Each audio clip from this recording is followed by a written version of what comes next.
Assalamualaikum warahmatullahi wabarakatuh. Selamat pagi, salam sejahtera bagi kita semua. Salam sehat. Ini hari Minggu yang berbahagia. Nah, karena hari Minggu ini juga paparannya dalam bentuknya lebih ceria ya, teman-teman ya. Oke.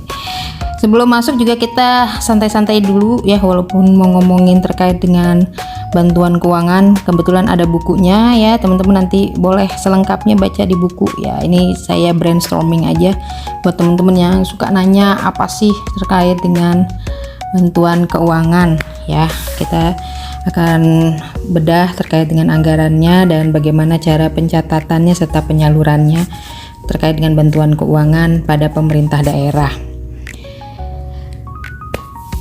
Sebelum memulai, saya minta like, share, and subscribe-nya teman-teman supaya semuanya banyak yang tahu, tidak hanya pemerintah daerah tapi juga stakeholder ya. Ini karena kemarin saya dapat WA dari BPK juga ya, dari beberapa teman-teman dari lembaga yang lain ya, lembaga, badan, dan kemudian juga ada universitas juga ya. Alhamdulillah ilmunya sudah sampai kemana-mana. Yang jelas saya bakal banyak sekali ngobrolin terkait dengan pemerintahan daerah karena ilmu saya sekarang udah nambah banyak nih ya, nambah tidak hanya keuangan, perencanaan ya, baik ke daerah dan desa. Saya juga kemarin karena saya sekarang sudah di SDM dan organisasi, saya juga punya beberapa ilmu terkait dengan analis jabatan, bagaimana SDM dan lain-lain gitu ya. Nanti saya share juga. Yang jelas yang namanya ilmu itu harus dibagi ya. Mungkin saya bukan orang yang kaya raya, setidaknya jariah saya adalah ilmu ya teman-teman. Nah, sebelum masuk ya, saya mau ada cerita sedikit ya, biar nggak namanya konten saya itu saya tidak pengen yang kaku banget ya, kita harus belajar kritis ya, enggak ya. Saya mau cerita terkait dengan Abu Nawas. Ini cerita yang saya selalu ingat ya, karena ketika saya dalam otak saya butek otak gitu ya saya selalu fokus apa yang mau saya pikirkan gitu ya. Jadi suatu pagi ya, Abu Nawas itu berjalan-jalan di depan rumahnya seperti mencari-cari sesuatu ya, sambil membungkuk, sambil bentar berdiri gitu ya. Nah terus tetangganya nih kepo gitu ya, nanyain, Abu, kamu kenapa sih? Apa sih yang dari tadi dicari? Saya lagi cari cincin saya hilang. Kemudian tetangganya bilang, ya sudah, kami bantulah ya. Sejam nyari nggak ketemu. Akhirnya kesel nih tetangganya ya, nanya ke Abu Nawas, Abu Nawas, emangnya cincin kamu tuh hilang di mana sih? Kita udah keliling-keliling nih, pekarangan kamu kan nggak gede-gede banget gitu ya. Lalu Abu Nawas bilang, cincin saya hilangnya di dalam. Dia kesel dong ya, tetangga-tetangganya, loh kok hilangnya di dalam rumah, nyari-nyarinya malah di luar. Loh, kenapa nggak dari tadi aja kita di dalam rumah nyarinya? Kenapa ada suruh nyari di luar? Abu Nawas ini kan salah satu filosof atau orang yang nyentrik gitu ya. Dia bilang dengan menyindir kita semua bahwa ya itulah kita. Ketika kita punya masalah, bukan fokus di mana yang kita harus selesaikan atau harus kita cari, tapi kita fokusnya malah keluar gitu ya. Kita malah curhatnya keluar gitu ya, update status, cerita begini begitu ya, padahal di dalam kita belum perbaiki. Nah itu yang kita harus berpikir fokus ya, bahwa ketika kita ada masalah sudah tidak perlu komplain, apalagi wah ini kebijakan pemerintah gitu ya, komplain gitu ya. Kita cari solusinya apa? Kalau sudah tidak ada solusinya, boleh deh kita kritis gitu ya. Tapi kalau misalnya kita adalah bagian dari pemerintahan, gak ada juga yang mau mau empati dengan kita gitu ya. Mereka merasa ASN itu sudah adalah orang-orang pilihan yang beruntung gitu ya, masih bisa bekerja, digaji gitu ya. Kita komplain dengan ya istilahnya dalam circle kita ya, pemerintahan. Oleh sebab itu ketika ada permasalahan, sudah ya kita cari solusinya, kita kerja sama-sama dengan tim bagaimana supaya kita bisa menyelesaikan suatu kebijakan, walaupun kadang absurd saya bilang kadang sometimes absurd gitu ya, tapi it's okay, nggak apa-apa. Semua punya impian ya. Memang kadang-kadang regulasi kita terlalu strict, akhirnya ya maju kena mundur kena gitu ya, kayak jebakan Batman gitu ya.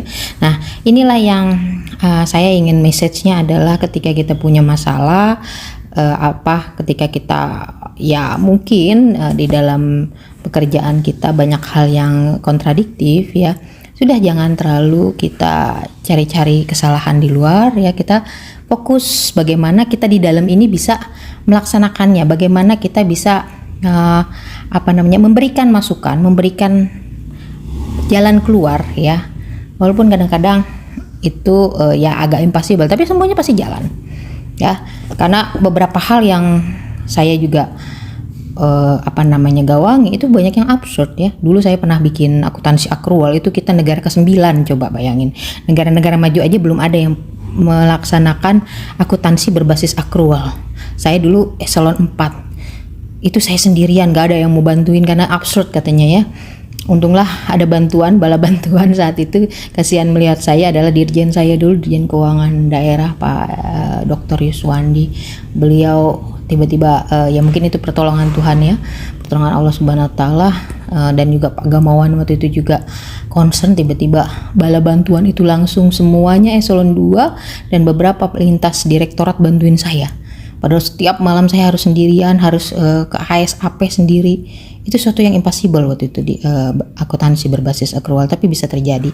Jadi teman-teman, ketika ada kebijakan pemerintah yang mungkin absurd, apalagi sekarang enak ya, semuanya ikut bantuin gitu, beberapa kementerian dan lain-lain ya. Oke, kita kembali ke laptop. Terkait dengan bantuan keuangan ya, dasar hukumnya gak usah banyak-banyak ya teman-teman ya. Saya cuma mau bicara di Undang-Undang 23 pasti pemerintahan daerah, dan ini juga lagi mau revisi kan ada beberapa hal ketentuan yang akan kita rubah. Kemudian dari PP 12 ya, dan semuanya ini akan berubah ya. Permendagri 77 juga akan berubah ya. Lalu definisi bantuan keuangan adalah transfer ya, dari uang, transfernya pasti uang. Nah ini yang saya ingin tekankan teman-teman, kalau ada yang masih bantuan dalam bentuk fisik, aset, itu tidak boleh ya, karena filosofinya adalah bantuan keuangan. Kalau ada yang menitip-nitipkan seperti itu lebih baik mereka saja yang suruh memberikan hibahnya ya. CSR kalau dalam bentuk swasta atau mungkin kementerian lembaga suruh berikan saja. Tapi kalau pemerintah daerah misalnya ke desa atau bantuan yang lain, itu hanya diizinkan adalah bantuan keuangan. Nah ini yang menjadi poin, bahwa bantuan keuangan itu bisa satu tingkat atau ke sesamanya ya, bisa vertikal bisa horizontal. Nah bedanya itu dengan hibah. Kalau hibah itu untuk instansi yang vertikal ya, tapi kalau untuk yang selevel atau di bawahnya itu kita pakai bantuan keuangan. Ini kata kunci atau rumus ya teman-teman. Jadi teman-teman harus memahami bahwa kalau untuk yang selevel atau horizontal ya, pemerintah daerah lain atau di bawahnya pemerintah desa, itu kita pakai bantuan keuangan G2G-nya ya, bantuan keuangan untuk G2G-nya. Oke. Siapa aja kita bisa ke pemerintah provinsi ya, bisa antar pemerintah ya, atau ke pemerintah desa atau ke pemerintah daerah yang mengalami bencana. Bedanya dengan bansos ya, kalau bansos ini lebih ke individu ya. Sekali lagi kalau hibah ya, ini lebih ke organisasi-organisasi pemerintah pusat ya, kelompok masyarakat ya. Kalau bantuan keuangan ini ke pemerintah daerah lain, pihak atau ke desa ya. Nah, tujuannya adalah sama, semuanya mendukung fungsi pemerintahan ya, terutama kalau untuk hibah dan bansos ini untuk pembangunan dan kemasyarakatan. Sifat dananya bisa khusus dan umum kalau bantuan keuangan ya. Nah, kalau untuk hibah bantuannya tidak bisa tiap tahun kecuali diatur dalam peraturan perundang-undangan. Kalau bansos juga tidak tiap tahun, tapi kalau selama dia masih mengalami resiko sosial dia boleh diberikan setiap tahun ya. Kalau BKK boleh, BK atau BKK itu boleh setiap tahun ya. Nah, kemudian persyaratan administratifnya yang pertama adalah adanya surat permohonan bantuan ya, proposal, rekomendasi NPWP, dokumen legalitas ya. Kemudian teknisnya rencana kegiatan sesuai dengan prioritas dan memiliki kemampuan menyerap bukti capaian output ya. Ini jadi seperti proposal ya. Ini dikirimkan ya, kalau bisa nanti di RKPD sudah ditetapkan siapa saja yang akan menerima bantuan ya, bantuan keuangan baik khusus maupun umum ya. Nah, untuk memberi bantuan keuangan kepada kabupaten, kota atau desa ya, kemudian masuk ke RKPD ya, pengawasan, monitoring dan evaluasinya ya antar SKPD maupun APIP ya, kemudian koordinasi. Nah, teman-teman, ada suatu kewenangan yang memang tidak bisa dilaksanakan contoh oleh kabupaten kota atau untuk desa gitu ya. Nah, maka kabupaten kota boleh melakukan bantuan keuangan. Contoh misalnya SMA. SMA itu kan kewenangannya ada di pemerintah provinsi. Maka kabupaten kota melakukan bantuan keuangan khusus kepada provinsi. Nanti provinsi yang melakukan ya mungkin beasiswa kepada SMA atau mungkin BOSDA atau yang lain-lain yang bisa diberikan sesuai dengan kewenangannya mereka ya. Nah, kemudian juga misalnya teman-teman kabupaten kota ingin membangun jalanan, ternyata jalanan itu adalah kewenangan di desa, maka teman-teman di kabupaten kota itu bisa melakukan bantuan keuangan kepada pemerintah desa. Sekali lagi harus masuk perencanaan RKPD. Jangan tiba-tiba ya, atau ujuk-ujuk, kalau orang Betawi bilangnya ujuk-ujuk ya, tiba-tiba ada bantuan keuangan gitu ya. Tiba-tiba desa disuruh terima bantuan keuangan ya. Aduh. Sedangkan mereka juga punya APBDes ya. Dan kalau di desa itu agak kurang fleksibel ya, teman-teman, nggak ada perubahan penjabaran. Jadi mereka hanya 2 kali ya, APBDes murni atau APBDes yang utama dan APBDes perubahan. Jadi kalau misalnya mereka tiba-tiba diberikan bantuan, ini sangat merepotkan sekali ya. Mereka harus pakai perdes ya, dan itu harus pakai musdes dan lain-lain. Nah, ini tolong teman-teman yang memberikan bantuan baik provinsi maupun kabupaten kota, jangan memberikannya dengan tiba-tiba. Semuanya harus masuk perencanaan, baik perencanaan daerah maupun perencanaan desa ya. Nah, oleh sebab itu ini juga mengurangi fraud, teman-teman ya. Karena mohon maaf, bantuan keuangan ini kadang menjadi celah untuk pokir yang tidak terakomodir di program kegiatan ditaruh di dalam bantuan keuangan ya. Yang smooth lah ya, tetap masuk di RKPD. Terserah mau itu pokir itu apa ya, tapi tetap masuk di RKPD. Jangan tiba-tiba ya. Bisa di RKPDP atau di RKPD ya. Semuanya tetap berjalan dengan smooth ya, dengan cantik gitu ya. Jangan terlalu kelihatan ya itu pokir atau itu karena nggak terakomodir makanya dititipin ke situ, jangan ya. Nah, ini saya minta lebih terencana ya. Karena yang terencana itu tidak akan jadi fraud ya. Yang jadi fraud itu adalah ketika kenapa nih kok tiba-tiba ada ini ya, ada di tengah-tengah ada bantuan keuangan gitu ya, padahal tidak ada di RKPD. Nah, ini hati-hati sekali ya, teman-teman. Nah, bentuk dari mekanisme penyalurannya, teman-teman ya. Ini pemerintah, contoh ya, saya ambil desa aja.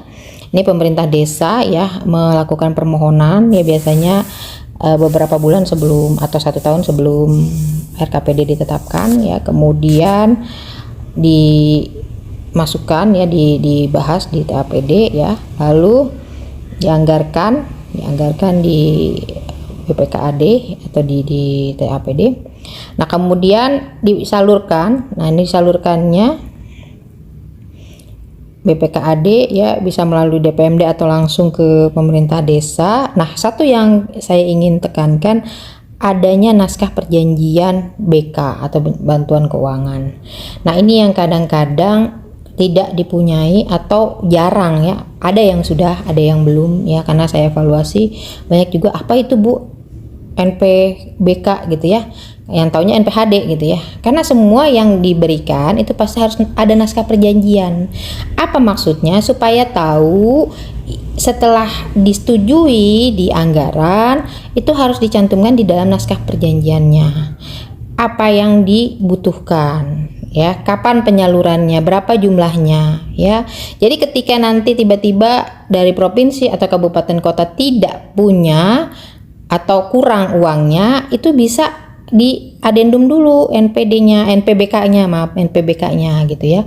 Karena apa? Kalau tidak di adendum atau tidak ada bukti bahwa ada penyaluran dengan NPBK, ini akan jadi sesuatu yang merugikan satu pihak ya. Karena ini banyak sekali yang ngeluh adalah dari pemerintah desa nih ya. Mereka, aduh Bu, kok tiba-tiba sih ngasihnya di 25 Desember padahal udah selesai. Ini kan proyeknya harusnya di 2024 gitu ya. Nah ini kalau di NPBK-nya itu sudah dicantumkan bahwa akan disalurkan misalnya di bulan November misalnya seperti itu ya. Nah maka si perdes ya atau di desanya itu sudah bisa anggarkan di dalam APBD perubahannya, walaupun nanti uangnya ntar ya. Nah seperti itu. Jadi kalau teman-teman melakukan perjanjian itu tolong ya untuk dicantumkan di dalam NPBK-nya supaya lebih tertib ya, lebih tertib, dan juga teman-teman bisa menyalurkan juga dengan lebih baik. Nah itu yang saya ingin tekankan terkait dengan bantuan keuangan. Nah bagaimana Bu kalau misalnya bantuan keuangannya ini adalah sesuatu yang mendadak ya. Sesuatu yang mendadak itu misalnya kayak bencana. Ini kan sering banget ya bencana terjadi di misalnya di mana ya, kita mau bantuin daerah mana. Alhamdulillah kayaknya udah jarang juga ya bencana-bencana di daerah lain. Kita mau bantuin gempa misalnya gitu ya. Nah itu di daerah lain. Nah itu pakainya BKK ya. BKK tidak perlu harus dengan perencanaan, harus dengan proposal atau permohonan ya, karena ini udah darurat nasional misalnya ya. Itu cukup teman-teman langsung mengirimkan dengan BKK. Kalau BKK-nya kurang Bu, BKK-nya kurang berarti digeser dulu dari BTT ke BKK ya, baru lakukan penyaluran untuk BKK-nya ya. Kalau Bu harus pakai NPBK, kalau untuk yang darurat itu terserah. Kalau sempet boleh, tapi kalau enggak usah, karena memang tidak ada permohonan ya. Kalau NPBK itu kan biasanya karena ada perjanjian itu kan saling ya. Nah kalau untuk yang BKK bantuan ini kan tidak saling, sebenarnya hanya kita sebenarnya yang mau memberi ke pemerintah daerah lain. Nah itu ya. Kalau misalnya teman-teman ada kerjasama dengan pemerintah lain, seperti DKI ini kan banyak ya, dengan Bantar Gebang di Bekasi misalnya gitu ya, atau yang lain-lain, itu dia ada BK-nya tuh ya, setiap tahun sekian ratus atau sekian miliar itu membantu daerah-daerah satelitnya. Nah itu memang harus pakai NPBK dan harus dijelaskan nih, kadang-kadang mereka juga komplain nih ya, pemerintah daerah lainnya, aduh Bu udah kalau lewat APBD P-nya atau RKPD-nya udah lewat, tahu-tahu uangnya baru dateng gitu ya. Nah ini tolong tertib teman-teman untuk terkait dengan bantuan keuangan ya, karena ya mau hibah, bansos, bantuan keuangan dan lain-lain, ini kalau tidak tertib, apalagi ini kan Permendagri udah 5 tahun nih ya, saya agak miris kalau masih ada yang nanya nih. Tapi ya nggak apa-apa lah ya, harus diluruskan karena saya nggak mau jawabnya satu-satu, makanya saya jawabnya seperti ini. Itu yang pertama. Yang kedua, ketiga, bukan pertama, itu yang kedua. Yang ketiga itu terkait dengan kemarin banyak banget yang nanya Kopdes. Kopdes, Bu, Kopdes itu gimana? Kopdes karena koperasinya belum ada, maka kita menyalurkannya dalam bentuk, kalau untuk ini ya notaris ya, itu dalam bentuk BKK. Kalau dia koperasinya udah ada, Bapak Ibu modal penyertaan itu pakai hibah. Karena hibah ke koperasi namanya, ya langsung ke koperasinya. Tapi karena belum ada, koperasinya baru mau dibentuk, baru mau dianggarkan nih akte-aktenya, maka disalurkan dulu ke APBDes, ke desanya dalam bentuk BKK ya. Itu bedanya ya. Dengar baik-baik, ntar boleh di rewind lagi ya. Pakai BKK ya. Nah, Bu, kalau koperasinya di kelurahan, kalau koperasinya kelurahan itu langsung dianggarkan saja di dinas koperasinya ya, karena kan udah punyanya SKPD sendiri ya, udah punyanya Pemda, bukan lintas ya. Kalau koperasi kelurahan, kalau koperasi desa kan sudah bukan di dalam pemerintah daerah, dia di dalam pemerintah desa, maka pakai bantuan keuangan khusus ya. Dikasih tahu, diberitahu, nih kami mau memberi mungkin di APBDes perubahan misalnya gitu ya, karena kami udah kelewatan RKPD dan lain-lain, boleh ditanggulangi dulu APBDes ya. Kalau mau itu terserah, tapi kalau misalnya tidak mau ya mungkin bisa langsung penyaluran, itu juga tidak apa-apa. Yang jelas jangan tiba-tiba ya, tadi saya katakan jangan tiba-tiba, karena kita ini udah antar entitas ya, masing-masing punya anggaran, punya APBD dan APBDes. Ini sebaiknya ada warning dulu ya, bahwa mau menerimakan berupa keuangan ya. Nah, kemudian juga terkait dengan beberapa hal ya yang bukan merupakan kewenangan ya, ini jangan jangan diada-adakan gitu ya. Ya kalau misalnya ini bukan entitas ya, bukan entitas pemerintahan, itu jangan dianggap sebagai untuk harus diberikan bantuan keuangan. Bisa juga dalam bentuk hibah ya. Yang pertama. Yang kedua juga terkait dengan ketika kita sudah memberikan bantuan ya, bantuan keuangan dan lain-lain ya, ini itu sudah tergantung perjanjiannya gitu ya. Seandainya mau, kalau dia memang khusus ya itu memang yang sudah kita tetapkan. Tapi kalau dia umum, terserah dia mau pakai buat apa ya. Pemerintah desanya atau pemerintah daerah lainnya itu tidak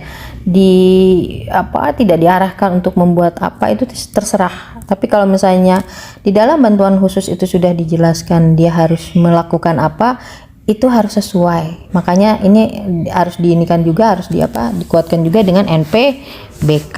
Jadi seperti itu ya teman-teman, terkait dengan bantuan keuangan. Dan sekali lagi jangan dalam bentuk bantuan barang. Kalau ada dari kementerian lain dan lembaga, tolong katakan ini tidak ada dalam regulasinya. Jadi sebaiknya mereka kalau emang mau memberikan bantuan langsung saja, misalnya mau ke pemerintah desa atau ke yang lain, itu langsung saja menyerahkannya, karena tidak ada kode akunnya hanya bisa bantuan keuangan ya.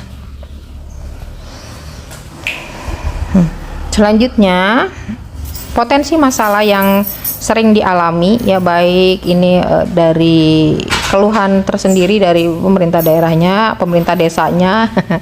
Yang pertama pasti perencanaan yang tidak sinkron ya. Ini tadi saya sudah berkali-kali bilang, NPBK-nya, kemudian juga jangan lagi ada titip-titip menitip ya, titip menitip pokir yang di luar RKPD gitu ya. Jadi sudah mateng nih di RKPD, sudah masuk semua ya, memang masuk BK mana, masuk hibah mana, masuk program kegiatan mana ya, jangan yang ketinggalan ditaruh di BK gitu ya. Nah itu juga tidak boleh ya. Kemudian juga BK ini kalau memang ada yang khusus itu harus dijelaskan ya, dalam bentuk minimal dalam bentuk nota naskah perjanjian. Tapi misalnya dalam bentuk edaran juga boleh, misalnya gubernur ya, ini BK-nya untuk BPJS misalnya gitu ya, sebagian kecil ya, seperti contoh ya, seperti itu. Dan yang lain-lain itu juga boleh dalam bentuk surat edaran ya.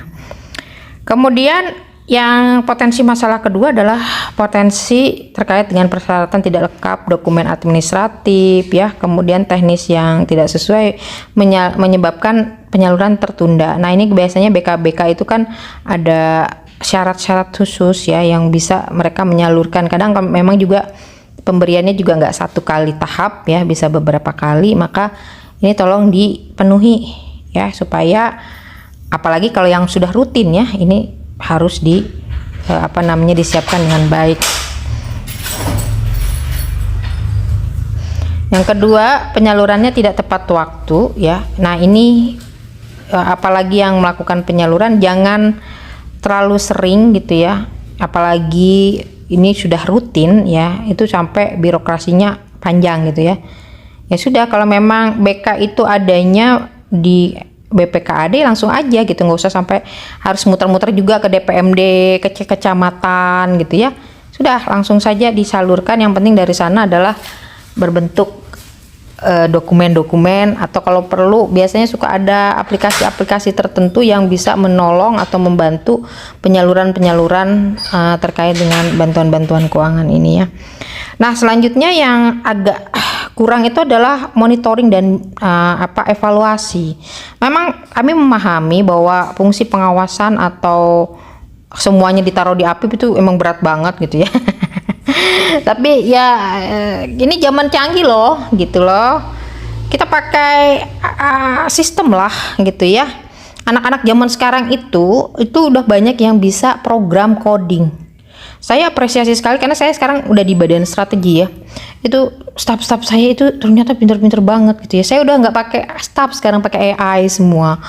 Jadi ya mereka juga memang udah jago ya. Kami menang juara 1 Kemendagri loh untuk AI ya. Ngalahin Pusdatin. Maaf ya Pusdatin. Nilainya cukup jauh ya. Karena apa gitu ya? Teman-teman coba deh, Gen Z itu emang walaupun banyak sekali yang underestimate, itu pinter-pinter sekali. Coba dirangkul. Mereka itu jago bikin kayak gitu, apalagi yang memang walaupun kadang-kadang mereka tidak lulusan IT ya. Coba untuk pengawasan, bikinlah yang sesederhana mungkin, itu bisa mengawasi, itu kan bisa tersambung misalnya dengan SIPD atau dengan Siskudes gitu ya. Saya tahu di desa itu punya siswa Skudes.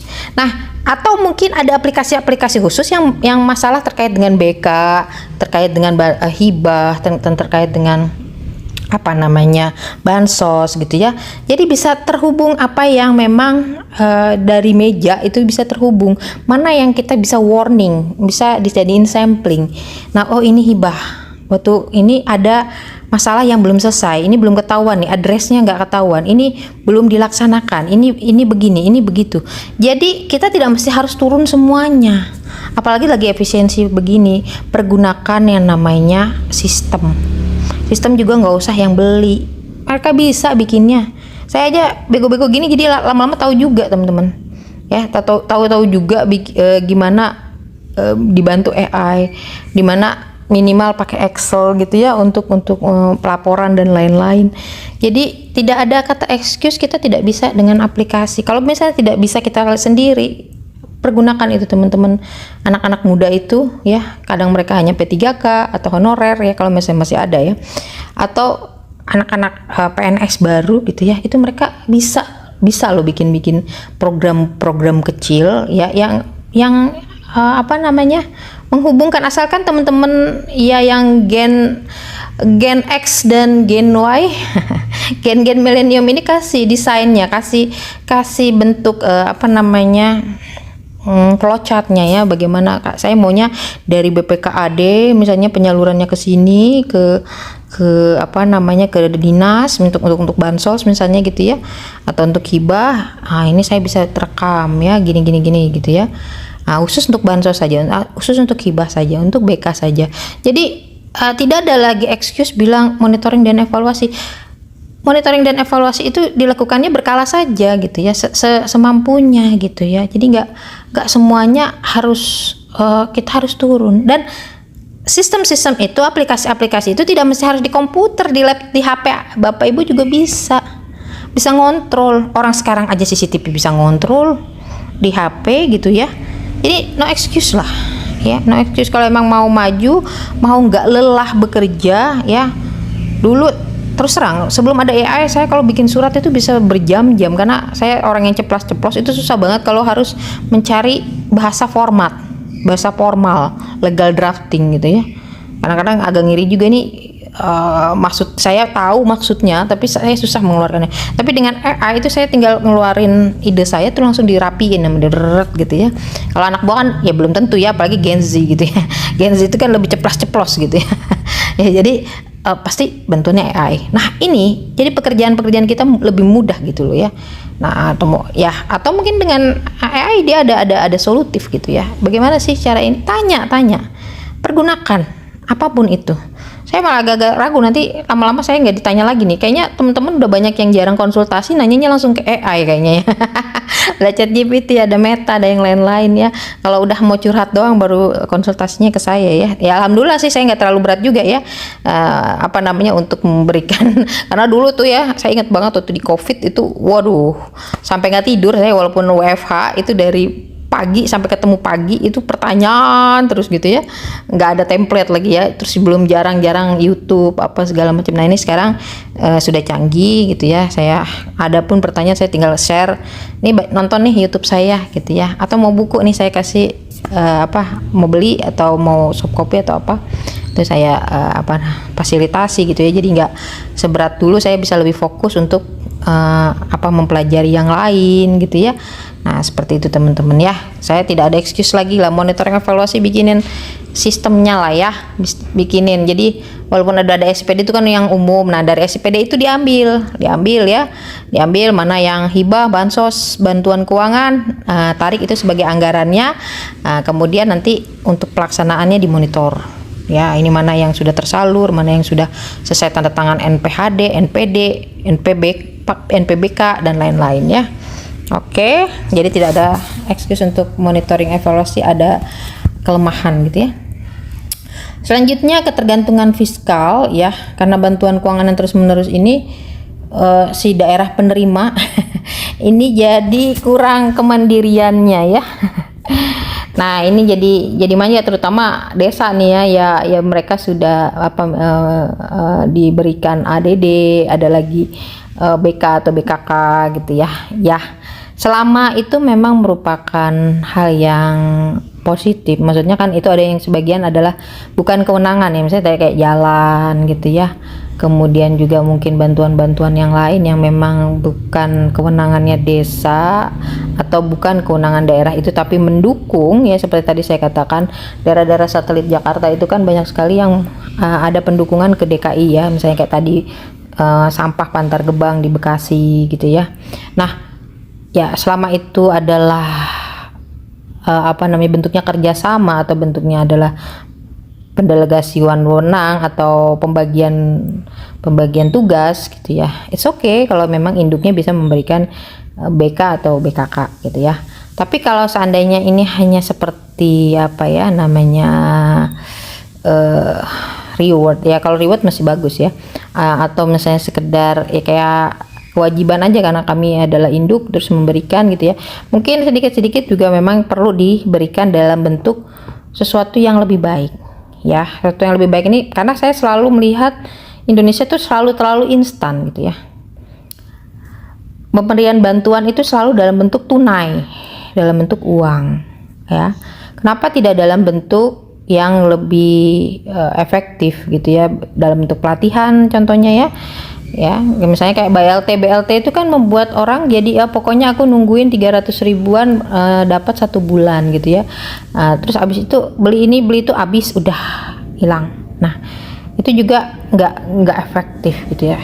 Kemudian juga saya kemarin juga komplain juga nih sama BPJS Tenaga Kerja, ini memberikan kepada masyarakat rentan ya berupa klaim-klaim asuransi ya, yang cukup lumayan besar dari 40 juta sampai 300 juta ada yang dapat ya. Nah setelah itu apakah ekonominya atau kemiskinannya jadi hilang? Enggak, konsumtif gitu ya. Nah bagaimana kalau kita sebagian besar itu adalah dalam bentuk pelatihan, dalam bentuk pemberian pembimbingan untuk mereka bisa membuka usaha atau dalam bentuk yang lebih produktif gitu ya.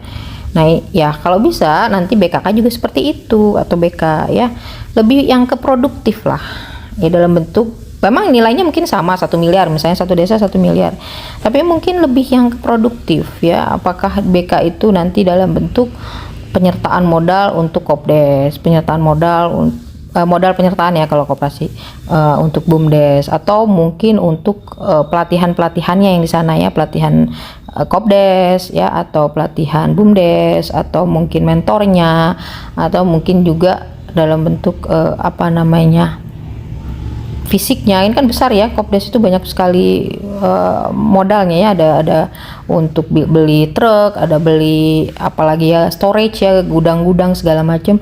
Nah itu bisa juga dalam bentuk itu ya, dalam bentuk fisiknya tapi dibelikan maksudnya ya, karena kan tadi dibilang tidak boleh ngasihnya fisik, jadi BKK ya, bantuan keuangan ya, dikasih uang tapi disuruh beliin gitu ya.